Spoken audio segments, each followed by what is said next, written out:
గడిచిన రాత్రి 143వ కీర్తన నుండి డాడీ వాక్యం చెప్పాడు, 41 నుండి వాక్యం చెప్పాడు. అయితే ఆ కీర్తన మామూలుగా రాత్రి చదువుకొని మళ్ళీ నేను విన్న వాక్యం ఏదైనా ఎవరైనా చెప్తే మళ్ళీ దాన్ని ఒకసారి నేను ధ్యానం చేసుకుంటాను.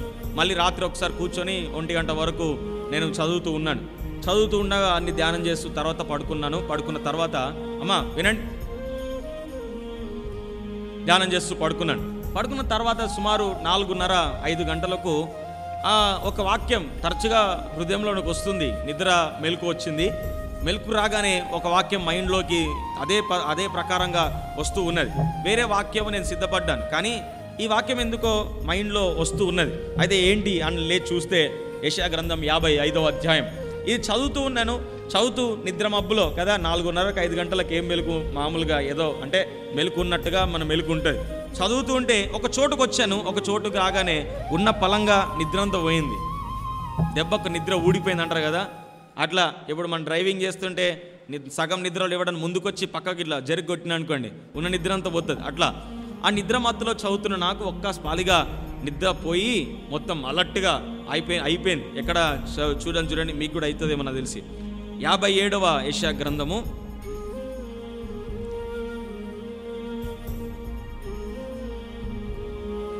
10వ వచనం నుంచి చదువుకుందాం. అందరూ శ్రద్ధగా విందాం. చూడండి, 57వ యెషయా గ్రంథం 10వ వచనం. ఈ మాట 5:30కు నేను చదివాను. ఉన్న నిద్రంతా కూడా పోయింది, అంత భయము నా హృదయంలో కలిగింది. ఇదినా మనం జ్ఞాపకం చేసుకుందాం. 57వ యెషయా గ్రంథము 10వ అధ్యాయం నుంచి మనం చదువుకుందాం. నీ దూర ప్రయాణము చేత నీవు ప్రయాస పడినను అది అసాధ్యమని నీవు అనుకొనలేదు. నీవు బలము తెచ్చుకొంటివి గనుక నీవు సొమ్మసిల్లలేదు. ఎవనికి జడిసి భయపడినందున ఆ సంగతి మనస్కరింపకపోతివి. చదువుతున్నారా? నీవు కళ్ళల్లాడి నన్ను జ్ఞాపకము చేసుకొనకపోతివి. బహుకాలము నుండి నేను మౌనముగా నుండినందుననే కదా నీవు నాకు భయపడుటలేదు కదా. ఈ మాట చదవగానే కొంచెం భయం కలిగింది, ఉన్న నిద్రంతా పోయింది. కనుక ఈ మాట ధ్యానం చేశాను. చాలాసేపు ఉదయకాల సమయంలో కూర్చొని ధ్యానం చేశాను. అయితే కాదు, ఒకసారి మళ్ళీ చదువుదాం. చూడండి, ఈ మాట ఎంత భయంకరంగా అంటే దేవుడి స్వరం నుండి వచ్చే మాట ఎంత బలముగా, ఆయన స్వరం మనం వింటున్నట్టుగా మనం జ్ఞాపకం చేసుకుందాం. చూడండి, బహుకాలము నుండి నేను మౌనముగా నుండినందుననే కదా నీవు నాకు భయపడుటలేదు.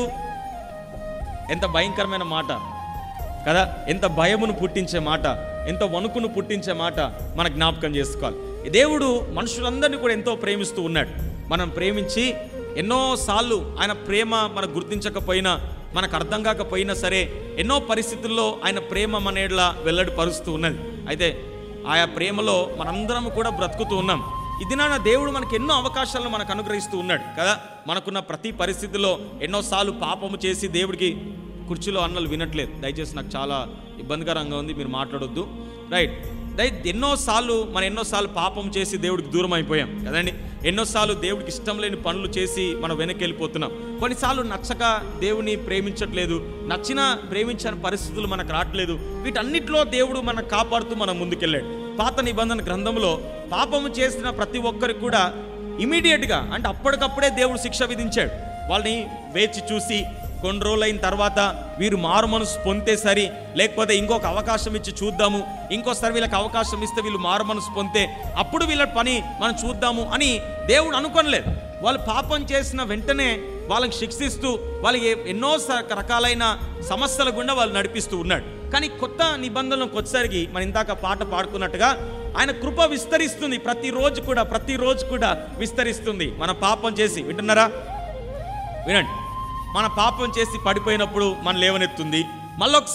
మళ్ళీ పాపం చేస్తున్నాము, మళ్ళీసారి దేవుడు క్షమాపణ అడిగి మళ్ళీ పాపంలో పడిపోతున్నాము, దేవుడు క్షమాపణ అడిగి మళ్ళీ పాపంలో పడిపోతున్నాము. ఇలా ఎన్నోసార్లు పడిపోయినా సరే మరి ఆనాడు పాత నిబంధన గ్రంథంలో పొందిన శిక్ష ఈ దినం మనం పొందవసరం లేదు. ఎందుకంటే ప్రభు ఆల్రెడీ యేసుక్రీస్తు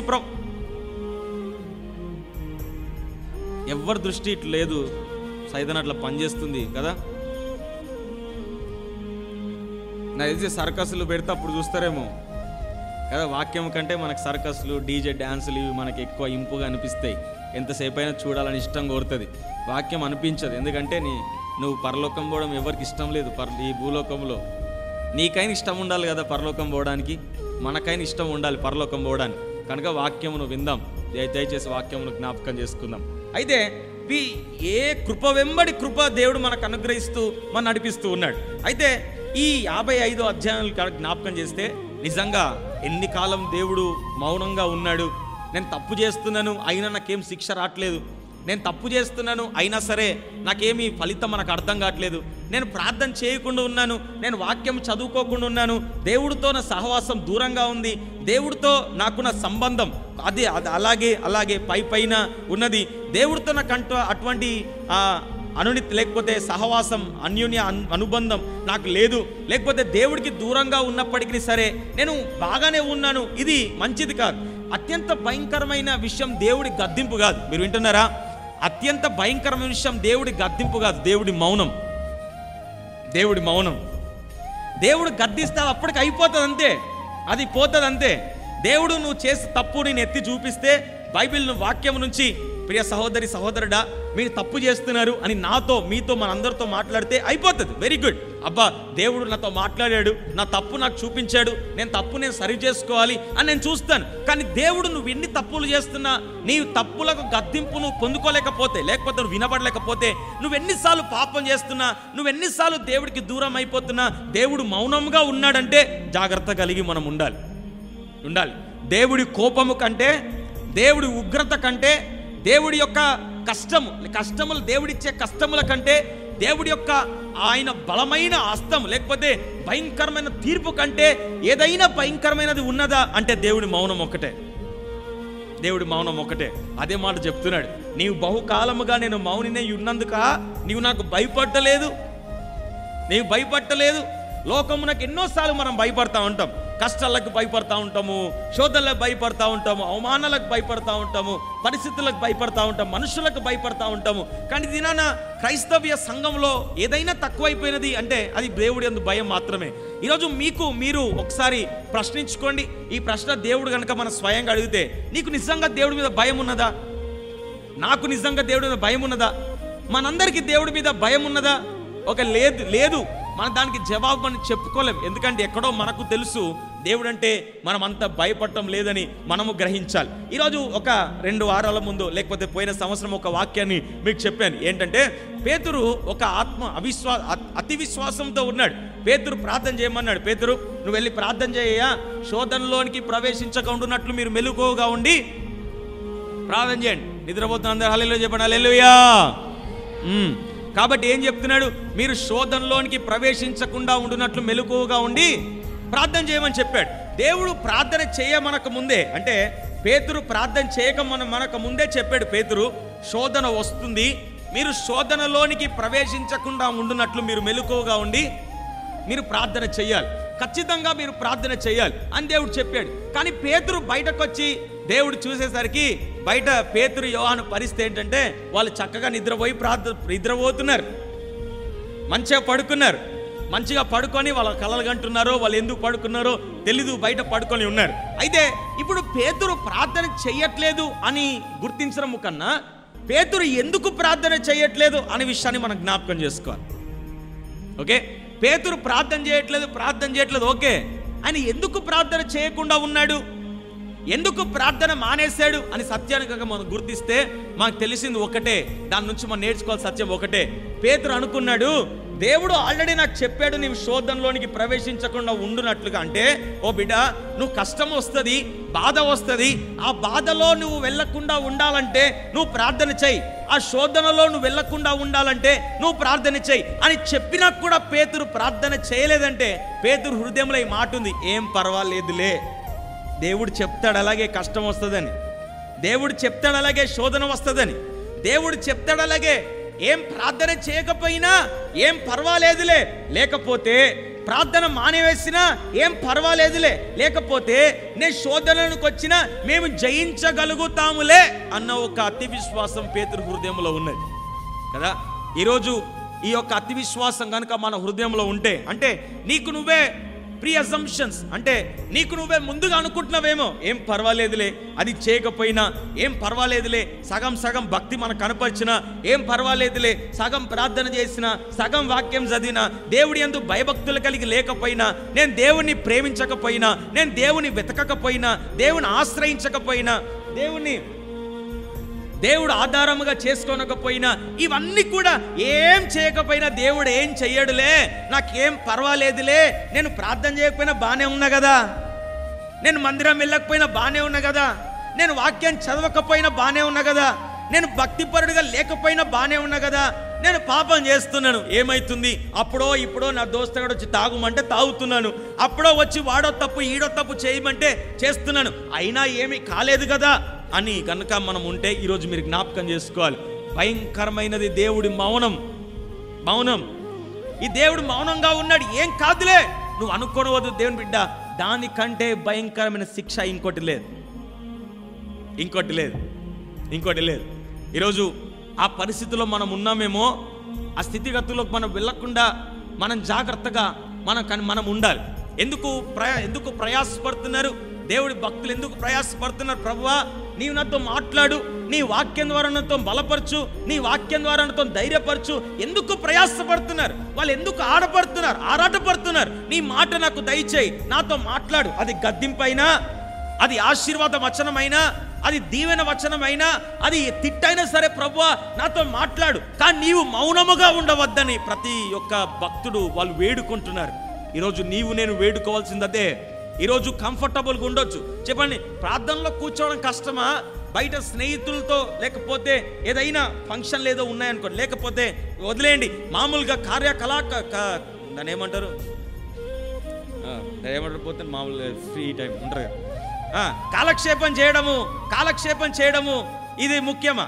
ఏది అదే మంచిగా అనిపిస్తుంది కదా. ఇప్పుడు వెజిటేరియన్ ఉంది అనుకోండి, వెజిటేరియన్ మంచిగా అనిపిస్తే పక్కన చికెన్ బర్డ్ ఫ్లూ వచ్చింది మొన్న కదా. నేను ఒక మీటింగ్కి వెళ్ళాను, మొన్న 2-3 రోజులు మీటింగ్కి వెళ్తే ఆ 3 రోజులు వాళ్ళు మా చికెనే పెట్టారు. అప్పుడు వాళ్ళు అన్నారు, మేము ఆల్రెడీ చికెన్ కొని పెట్టాము, కానీ తర్వాత బర్డ్ ఫ్లూ వచ్చింది, మాకు అర్థమైంది, ఇక్కడ సాంబార్ ఉంది, ఇక్కడ చికెన్ ఉంది, మీకు బలవంతమేమి లేదు, మీరు కావాల్సిన చికెన్ తినొచ్చు, లేకపోతే సాంబార్ తినొచ్చు, మేము తెచ్చి పెట్టాం కనుక వండాల్సి వచ్చింది అని చెప్పారు. అప్పుడు నా హృదయానికి ఏమనిపిస్తుంది, అరే బయట బర్డ్ ఫ్లూ వచ్చింది, తింటే బాగుండరు నాకు తెలుసు, కానీ సాంబార్ తింటే ఆరోగ్యం అని తెలుసు, కానీ నేను చికెనే తిన్నా, బర్డ్ ఫ్లూ వచ్చిందని తెలుసు, బయట తినొద్దని తెలిసినా తెలుసు, ఇది ఆరోగ్యమని నాకు తెలుసు, ఇంట్లో నాకు రుచి లేనందువలన, ఇది నా హృదయానికి ఇష్టం లేనందువలన అది పక్కన పెట్టి నా ఆరోగ్యానికి అది తప్పని తెలిసినా, నేను తినకూడదు అని తెలిసినా కూడా నేను ఆ చికెనే తిన్నా. అదే లోకంలో మనం చేసేది. ఈ లోకంలో ఉన్నవి మనకు ఆరోగ్యము కరము కాదు అని మనకు తెలిసినా, ఈ లోకంలో ఉన్నవి అది ఆయుష్కాలం లేకపోతే మనకు ఎటువంటి ఉపయోగము కాదని మనకు తెలిసినా, దేవుడి నుంచి వచ్చేవి శ్రేష్టమైనవని మనం గుర్తించినా, ఈరోజు మనము వాటిని ఎంచుకోము. మనం వాటినే లోకమును ప్రేమించి ఎంత నష్టపోతున్నామో ఈరోజు మనం జ్ఞాపకం చేసుకోవాలి. ప్రియమైన దేవుని సహోదరులారా, ఈరోజు ఉదయకాల సమయంలో మీరు బలపడాలి. దేవుడి మౌనము కనుక మీరు ఎదుర్కొన్నట్లయితే, లేకపోతే దేవుడు మౌనముగా ఉన్నాడు, అయ్యో దేవుడు మౌనంగా ఉన్నాడు కదా, దేవుడు ఏమనట్లేదు కదా అనుకోవద్దు. ఆయన చూస్తూ ఉన్నాడు, ఆయన మాట్లాడతారు. ఒక దినాన ఆయన మాట మధురముగా నీకు అనిపించదు. ఇక్కడ చదువుతున్నాం కదా, నా మాట మధురమైనవని వాళ్ళని అంగీకరించుచున్నారు. ఒక దినాన ఆయన మాట మధురంగా అనిపించకపోవచ్చేమో.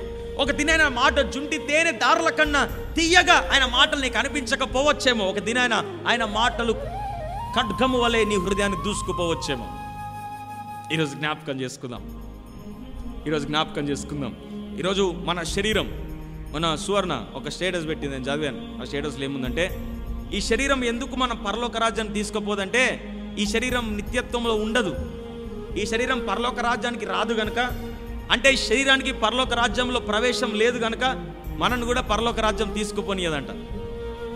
మనను కూడా పరలోక రాజ్యం పోకుండా అది అడ్డుకుంటుందంట. కనుక మనం జ్ఞాపకం చేసుకోవాలి. ఇది నా దేవుడి మాట ఏం చేయగలుగుతుంది, లేకపోతే దేవుడు ఏం చేయగలుగుతాడు, మనం ఎంతగా నడిపించగలుగుతాడు అనే మాటలు మనం ధ్యానం చేసుకొని మనం ముందుకు వెళ్ళిపోదాం. ఎజ్రా గ్రంథమును మనం ఓపెన్ చేద్దాము. ఇంకా హాఫ్ అన్ అవర్లో నేను ముగిస్తాను. ఎజ్రా గ్రంథము మనం ధ్యానం చేసుకుందాం. ఎజ్రా గ్రంథం మనం ధ్యానం చేసుకుందాం. 1వ అధ్యాయము 1వ వచనాన్ని మనం చదువుకుందాం. పారసీక దేశపు రాజైన కోరేషు ఏలుబడిలో మొదటి సంవత్సరమందు ఇర్మియా ద్వారా పలుకబడిన తన వాక్యమును నెరవేర్చుటకై యెహోవా, పేజీ నంబర్ 392 దొరికిందమ్మా. అమ్మలారా ఫస్ట్ టైం చూస్తున్నట్టున్నారు ఎజ్రా, కొంతమంది వెలిగిపోతుంది ముఖం, ఇది కూడా ఉందా బైబిల్ అనుకుంటారు వాళ్ళు. చదవండి 1వ వచనం. నెరవేర్చుటకై యెహోవా పారసీక దేశపు రాజైన కోరేషు మనస్సును ప్రేరేపింపగా అతడు తన రాజ్యమందంతట చాటింపు చేయించి వ్రాతమూలముగా ఇట్లు ప్రకటన చేయించాను. ఏం ప్రకటన చేయించాడంట? పారసీక దేశపు రాజైన కోరేషు ఆజ్ఞాపించినదేమనగా, ఆకాశమందలి దేవుడైన యెహోవా లోకమందున సకల జనములను నా వశము చేసి యూదా దేశమందున్న యెరూషలేములో తనకు మందిరమును కట్టించుమని నాకు ఆజ్ఞ ఇచ్చి ఉన్నాడు అనే మాటని ఇక్కడ మనం చూస్తున్నాం. ఇప్పుడు ఎజ్రా గ్రంథము ఏంటి, అసలు ఏంటి అని మనం చూస్తే, బబులోను దేశములో ఇశ్రాయేలు 70 సంవత్సరాలు బానిసలుగా ఉన్నారు. ఎన్ని సంవత్సరాలు చెప్పండి? ఎన్ని సంవత్సరాలు? 70 సంవత్సరాలు బానిసలుగా ఉన్నారు.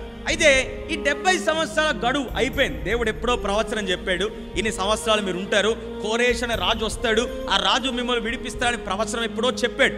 అయితే 70 సంవత్సరాలు ఉన్న తర్వాత ఈ కోరేష్ వాళ్ళకి పర్మిషన్ ఇచ్చాడు. ఏం పర్మిషను? ఇప్పటి వరకు మీరు బానిసలుగా ఉన్నారు కదా, మీరు ఇంక వెళ్ళిపోవచ్చు, మీ సొంత దేశానికి మీరు వెళ్ళిపోయి మీరు మందిరమును కట్టండి. అదే 2వ వచనం చూస్తున్నాం, మీరు మందిరమును కట్టండి అని చేస్తున్నాడు. అయితే 3 విడతలుగా వీళ్ళని పంపిస్తున్నాడు. విడతలు అంటే ఏంటి? రైతు భరోసా ఉంటుంది కదా, లేకపోతే దాని ఏమంటారు, మొన్న రుణమాఫీ అయింది కదా, ఏం చేస్తుంది రుణమాఫీ? 3 విడతలుగా చేస్తారు. ఫస్ట్ విడత కొంచెము, తర్వాత విడత కొంచెం, 3వ గ్రూపు కొంచెం, అంటే ఒకేసారి తీయకుండా కొంచెం కొంచెం కొంచెం చేస్తూ ఉన్నారు. అట్లనే వీళ్ళందరినీ ఒక్కసారే పంపించకుండా వాళ్ళు ఏం చేస్తారంటే 3 భాగాలుగా 3 గుంపులుగా చేసి, ఒక గుంపు ఒకసారి, మళ్ళీ తర్వాత ఇంకో గుంపు ఇంకోసారి, ఇంకో గుంపు ఇంకోసారి అని పంపించారు. మొట్టమొదటి గుంపు జెరుబ్బాబెలు కింద వెళ్ళారు. ఎవరి కింద వెళ్ళారమ్మా? చెప్పండి, నోరు తెరిచి చెప్పండి. ఎవరి కింద? జెరుబ్బాబెలు కింద వెళ్ళారు. వీళ్ళు వెళ్ళి మంచిగా మందిరమును స్టార్ట్ చేశారు. పునాది వేశారు, అన్ని కూడా మందిరమును స్టార్ట్ చేశారు. తర్వాత 57 సంవత్సరాల తర్వాత ఈ గ్యాప్లో ఎస్తేర్ గ్రంథం కూడా రాయబడింది. తర్వాత ఎస్తేర్ గ్రంథం తర్వాత 57 సంవత్సరాల తర్వాత 2వ గుంపు ఎజ్రా తీసుకొని వచ్చాడు. ఎవరు తీసుకొని వచ్చారు? ఎజ్రాతో వచ్చారు. తర్వాత 3వ గుంపు వచ్చింది. 3వ గుంపు నెహెమ్యాతో వచ్చారు. ఎవరు? నెహెమ్యాతో వచ్చారు. మొదట ఎవరు? జెరుబ్బాబెలు, 2 ఎజ్రా, 3 నెహెమ్యా. ఈ ముగ్గురు కూడా 3 గుంపులను నాయకులుగా తీసుకొని వచ్చారు. జెరుబ్బాబెలు, ఎజ్రాలేమో మందిరమును కడితే, నెహెమ్యా ఏమో గోడలను కట్టాడు. ఇది అక్కడ జరుగుతున్న పరిస్థితులు, ఇది అక్కడ జరుగుతున్న విషయాలు. అయితే ఇప్పుడు 3 రాజులు పరిపాలిస్తున్నారు. ఒకటి దేవుడి చేత ప్రేరేపించబడిన కోరేషు, మొదటి వచనాల్లో మనం చూసాం. 2 అహష్వరాష్, ఆ రాజు ఉన్నాడు. ఎస్తేర్ గ్రంథంలో మనం చూస్తున్నాం కదా, వారందరూ కూడా ఎస్తేర్ని, ఆ జాతిని అంతా కూడా నాశనం చేద్దాం అనుకుంటే దేవుడు మాట్లాడి ఎస్తేర్ని కాపాడుతాడు, ఆ రాజు. 3వది దర్యావేషు, ఆ రాజు కూడా ఉన్నాడు. ఈ 3 రాజులు కూడా ఎజ్రా గ్రంథంలో మనం చూస్తూ ఉన్నాం. కనుక ఎజ్రా గ్రంథం చాలా ప్రాముఖ్యమైనవి. ఈ గ్రంథంలో 3 విషయాలు చాలా ప్రాముఖ్యంగా ఉన్నాయి. ఈ 3 విషయాలు మన జీవితంలో మనం కూడా వీళ్ళలాగుంటే ఎలాగా మనం ఆశీర్వదించగలుగుతామో అనే విషయాలు మనం నేర్చుకుంటాం. మీరు తెలుసు కదా, నేను ఎప్పుడు 3 పాయింట్ సర్మన్ చెప్తా, అంటే ఎఫెక్టివ్గా ఉంటుందని. 3 పాయింట్ సర్మన్, 3 విషయాలు మీరు ఎప్పటికీ గుర్తుపెట్టుకోవాలి. మొదటిది దేవుడి వాక్యము. చెప్పండి, ఏంటది? అన్నలారు చెప్పండి, ఎవరు ఏంటది? దేవుని వాక్యము. దేవుడి వాక్యము, ఈ విషయాన్ని జ్ఞాపకం చేసుకోవాలి. అయితే 70 సంవత్సరాలు బానిసలుగా ఉన్నారు. ఎవరు? ఇశ్రాయేలీలు. దేవుడు ఎంత ఆశీర్వదించాడు తెలుసా? దానికన్నా ముందు వాళ్ళు తినడానికి తిండి కరువు లేదు, ప్రయాణంలో ఏమి కరువు లేదు, అన్ని వేళలా వాళ్ళని పోషించాడు, అన్ని విషయాలుగా వాళ్ళు ఆశీర్వదించాడు, గొప్ప సంపన్నమైన దేశముగా వాళ్ళు ఉంచాడు. వాళ్ళని చూస్తే వేరే దేశాలకు కూడా భయం వచ్చేది, వణుకొచ్చేది. అమ్మో, ఇశ్రాయేలీలతో మనం పెట్టుకోద్దురా, ఇశ్రాయేలీలతో మనం పోరాడలేము, వాళ్ళ దేవుడు గొప్ప దేవుడు. ఇటువంటి సాక్ష్యం పొందుకున్న ఇశ్రాయేలీలు 70 సంవత్సరాలు దేవుడి మాట విననందు వలన వాళ్ళు బానిసలుగా వెళ్ళిపోయారు. విననందు వలన వాళ్ళు బానిసలుగా వెళ్ళిపోయారు. 70 సంవత్సరాలు వాళ్ళు బానిసలుగా బ్రతికారు.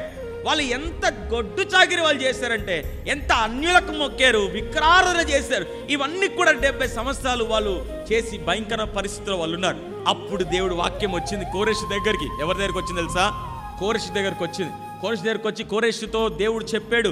కోరెషు దేవుడి మాటను విని ఇదిగో ఉన్న వారందరికి కూడా పంపించి వారిని దేవుడు ముందు తీసుకెళ్ళాడు. అయితే ముందు వాళ్ళకున్న పరిస్థితులు చూడు. వాక్యం ఎవరు బండ్ల మీద వెళ్ళిపోతున్నారు, ఆటోలలో కూర్చుంటున్నారు.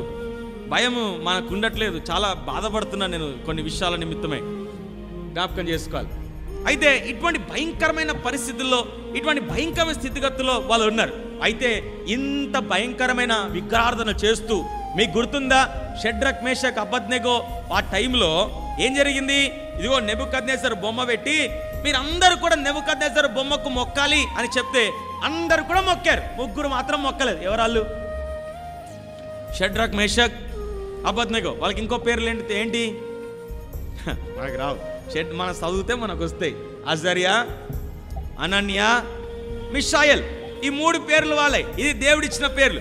అజర్యా, అనన్య, మిషాయల్. ఈ 3 విషయాలు. ఎండాకాలం చాలా జాగ్రత్తగా ఉండాలి. అందుకే మిమ్మల్ని ఊకే మెలకువలని నిద్రపోతుంది. ఆల్రెడీ సగం డ్రీమ్స్లు ఉన్నారు చాలామంది, తెలుసా మీకు? కాబట్టి మనం మాట్లాడుతూ ఉండాలి. ఓకే, అజర్యా, అనన్య, మిషాయల్. ఈ 3 యవనస్తులు నిలబడ్డారు. అయితే ఇశ్రాయేల్ పరిస్థితి అది, బానిసలుగా ఉన్నారు. దేవుడు అంటే భయం లేదు. ఇప్పుడు మనం చెప్పుకున్నాం కదా, పేతురులాగా ఏంటి, ఏం పర్వాలేదులే, నేను ప్రార్థన చేయకపోయినా, లేకపోతే భయభక్తులు కలిగి బ్రతకకపోయినా, ప్రజలకు నేను విశ్వాస్యత, లేకపోతే నేను క్రైస్తవుడిని. అమ్మా వింటున్నారా? ఏనో వింటున్నావా? ప్రజలందరికీ నేను క్రైస్తవుని అని కనపరచకపోయినా, నేను లేకపోతే నా లోపల దేవుడి ప్రేమను ప్రజలందరూ చూపకపోయినా, నన్ను గుర్తించకపోయినా పర్లేదులే అని దేవుని విడిచిపెట్టి సగం సగం భక్తితో బ్రతుకుతున్నారు ఇశ్రాయేలీలు.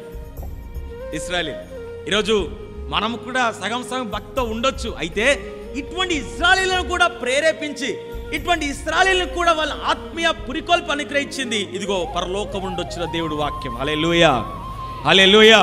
ఈరోజు సంఘానికి ఇటువంటి ఉద్యమం అవసరం. ప్రతి ఒక్క ఆత్మీయ పరిస్థితులకు ఉద్యమం అవసరం. అనేక మంది ఆత్మీయతో పడిపోతూ ఉన్నారు, అనేక మంది ఆత్మీయతలో వెనక్కబడిపోతున్నారు. ఈరోజు ఇష్టం ఉంటుంది, నేను వాక్యం చదవాలని ఇష్టం ఉంటుంది, నేను ప్రార్థన చేయాలని ఇష్టం ఉంటుంది, నేను ఇంకా దేవుడి మందిరంలో వాడబడాలని ఇష్టం ఉంటుంది, నేను దేవుడి పరిచయంలో ముందుకెళ్ళాలని ఇష్టపడుతుంది. కానీ కొన్నిసార్లు మనం పట్టుకున్న పాపం మనం విడిచిపెట్టదు. మనం వదిలిపెట్టుకోవాలనుకున్నది వదిలిపెట్టదు. మనం చదవదాం అనుకున్న అది పరిస్థితులు రావు. ఏదో ఒక పని వస్తుంది, ఏదో ఒకటి వస్తుంది, ప్రార్థన చేద్దాం అనుకున్నా చేసే మనసు రాదు. ఇటువంటి పరిస్థితిలో ఉంటే ఈరోజు మనకు ఆత్మీయ మేలుకొలుపు అవసరము. ఆత్మీయ మేలుకొలుపు అవసరము. 1600 శతాబ్దంలో ఇంగ్లాండ్ దేశంలో ఒక గొప్ప ఏర్పడింది, దాన్ని గ్రేట్ అవేకనింగ్ అంటారు. తర్వాత 1500 శతాబ్దంలో ద రిఫార్మేషన్ అని ఒకటి వచ్చింది. ఏం జరిగింది తెలుసా? ఎవ్వరు కూడా బైబిల్ చదవడానికి లేని పరిస్థితుల్లో, వాక్యం వినడానికి లేని పరిస్థితుల్లో, ఏం పర్వాలేదులే, ఏ పొయ్యి వస్తే బాగుంటుంది, ఏ హాజర్ మీటింగ్ అటెండెన్స్ వేసి వస్తే పర్లేదు, నేను చర్చికి పోతున్నా అని ఆ క్లర్గికి లేకపోతే ఆ యొక్క అధిపతికి తెలిస్తే సరిపోతుంది అన్న పరిస్థితిలో, ఓ ప్రజలారా మీరు భక్తి చేయట్లేదు, దేవుడి శిక్ష మీ మీద ఉంటుంది, మీరు మారు మనసు పొందాలని ఒక గొప్ప దైవజనుడు జాన్ వెస్లీ ఒక రాయి మీద ఉండి ప్రసంగం చేశాడు. ఆయన రాయి మీద ఉండి ప్రసంగం చేస్తే ఆ ఒక్క ప్రసంగము ద్వారా 150 మంది మిషనరీలు ఒక్క దినాన దేవుడికి సమర్పించుకొని మిషనరీలుగా బయలుదేరారు.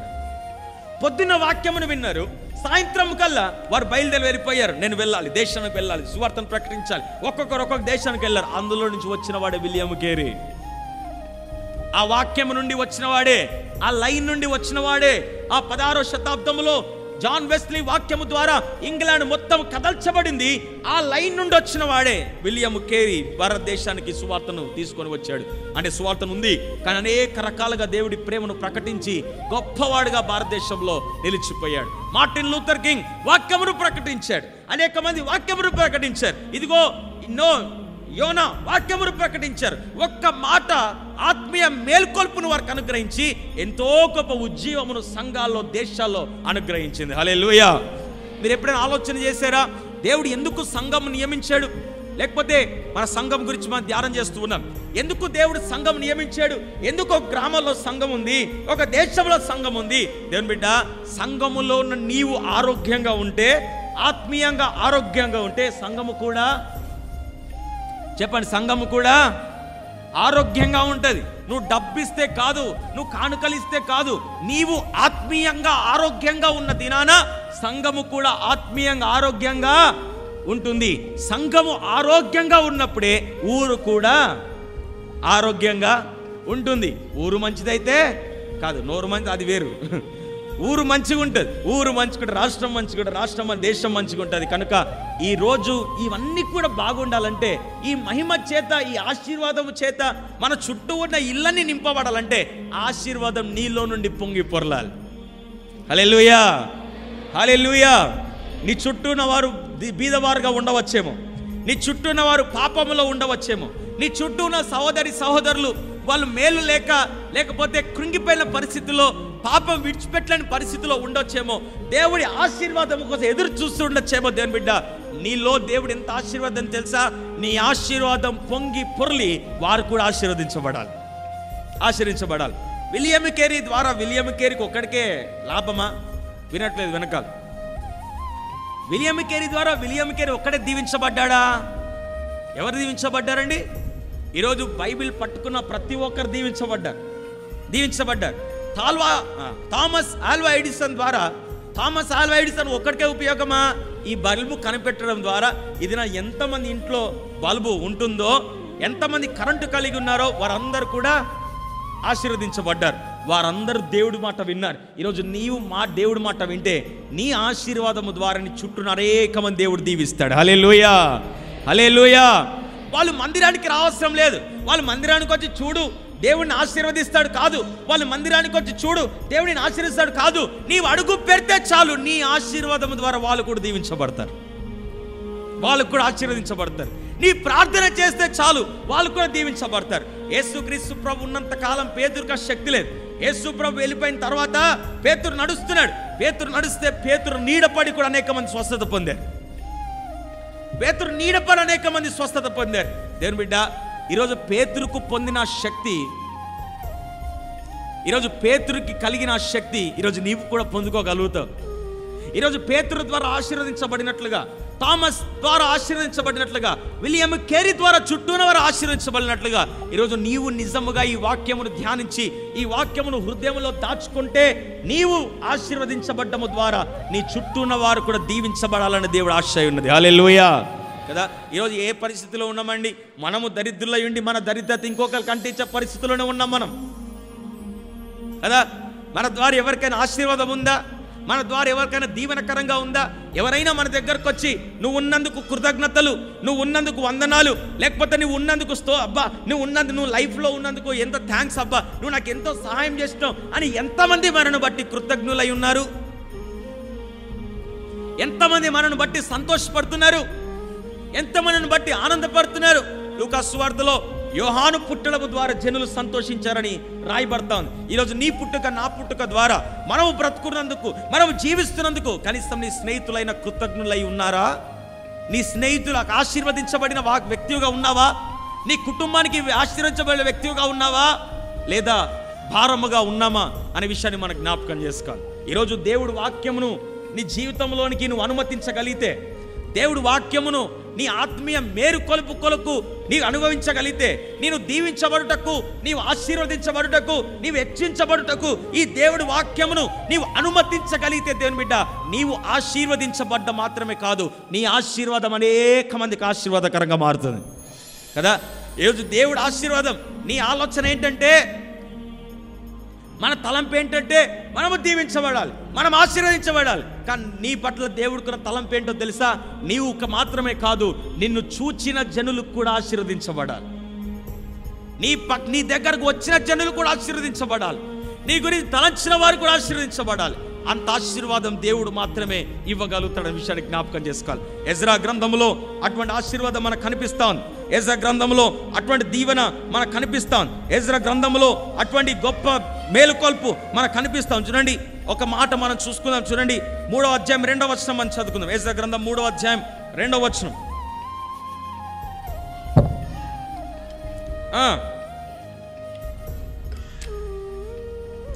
చదువు. మొదటి వచనం చదువుకుందాం.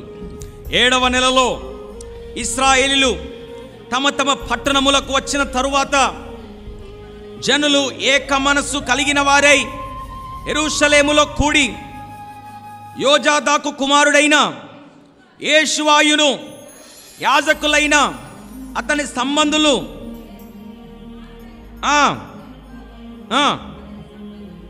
అతని సంబంధులను లేచి దైవజనుడైన మోషే నియమించిన ధర్మశాస్త్రమునందు వ్రాయబడిన ప్రకారముగా దాన బలులు అర్పించుటకై ఇశ్రాయేలీయుల దేవుని బలిపీఠము కట్టిరి అనే మాట ఇక్కడ మనం చూస్తున్నాం. ఇక్కడ వారందరూ కూడా దేవుని బలిపీఠమును కడుతూ ఉన్నారు. అంటే దేవుడు ఉండడానికి, దేవుడు అక్కడ నివసించడానికి ఒక బలిపీఠం వాళ్ళు కడుతున్నారు. అయితే దేవుడి మాట అక్కడ రాయబడిని చూసారా?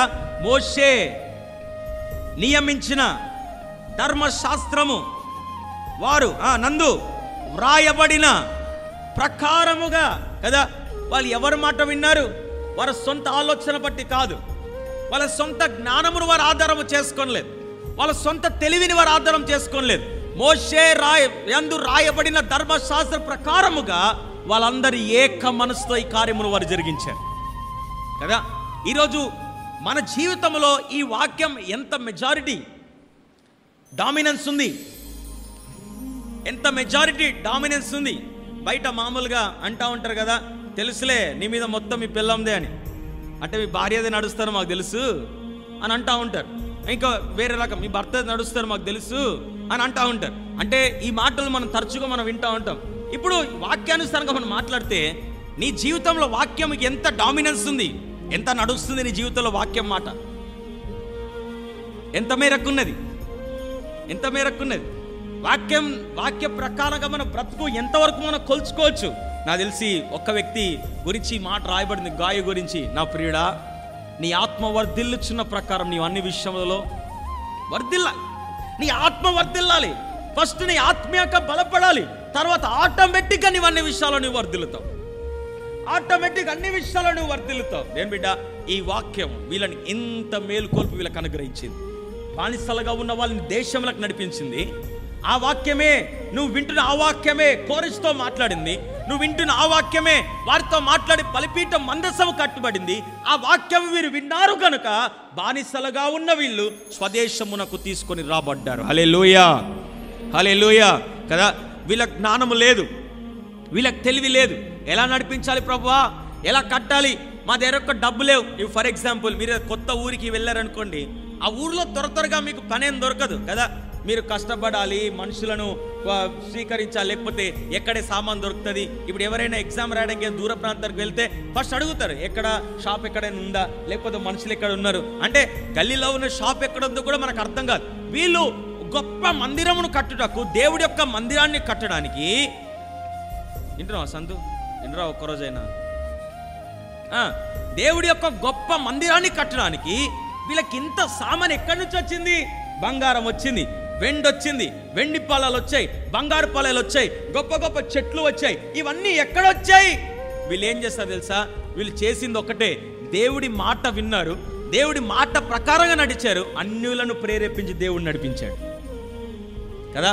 అన్యులను ప్రేరేపించి దేవుడు నడిపించాడు. కొన్నిసార్లు నీవు అడుగుతుండొచ్చు, ఎట్లా ప్రభువా, ఎట్లా ప్రభువా నా పోషణ, ఎట్లా ప్రభువా నాకు సమృద్ధి, ఎట్లా ప్రభువా నేను దీవించబడాలి, నా కష్టం చూస్తేమో ఇంత పెద్దగా ఉంది, నా బాధ చూస్తేమో ఇంత పెద్దగా ఉంది, నా సమస్య చూస్తే ఇంత పెద్దగా ఉంది, నా అప్పులు చూసి ఇంత పెద్దగా ఉంది. దేవుడు అంటున్నాడు, మనుషులు రొట్టె వల్ల మాత్రమే కాదు కానీ దేవుడి నోట నుండి వచ్చి ప్రతి మాట ద్వారా బ్రతుకుతాడు. హల్లెలూయా, హల్లెలూయా.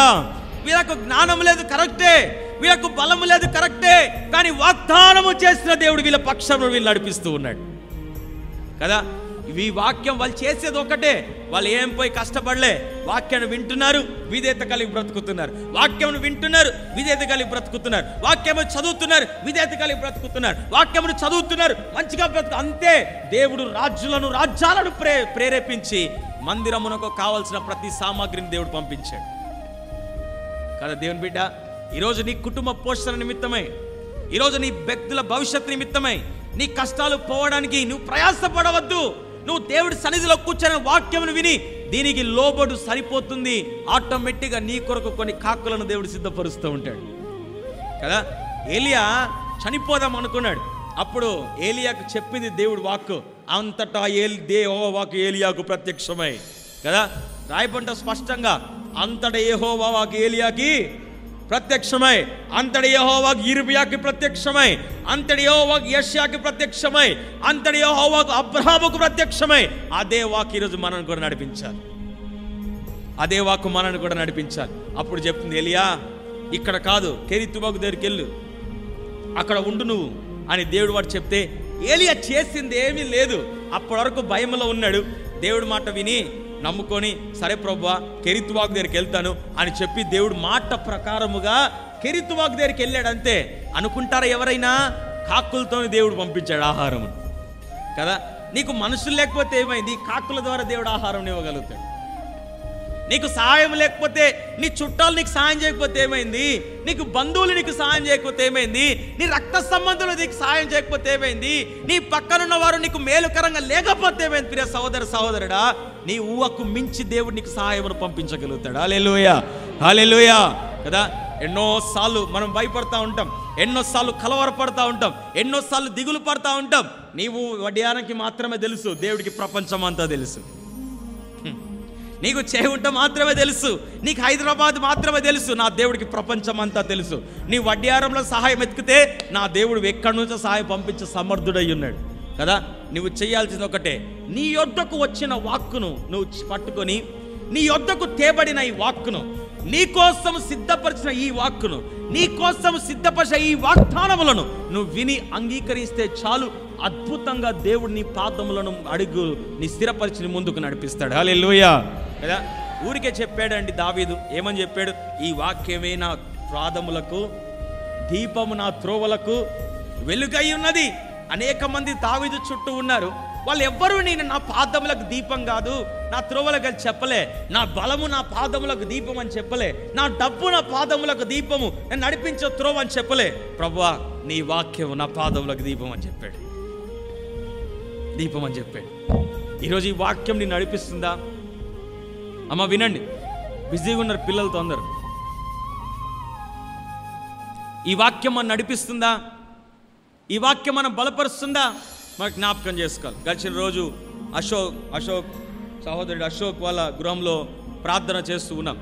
ఆ రోజు దేవుడు మాట్లాడి వాక్యం, ఏ వాక్యం? నిర్గమకాండం 3వ అధ్యాయంలో మోషే అడుగుతాడు, ప్రభువా, అమ్మ వినండి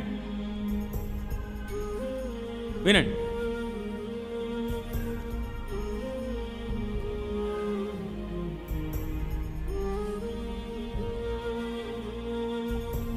నిర్గమకాండం 3వ అధ్యాయంలో మోషే అడుగుతాడు, ప్రభువా, అయ్యా వినండి, అందరు కూడా వినండి, నిద్ర అందరూ లేపండి, హల్లెలూయా చెప్పండి, హల్లెలూయా వినండి.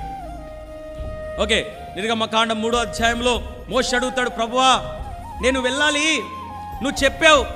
వింటున్నారా? వినండి.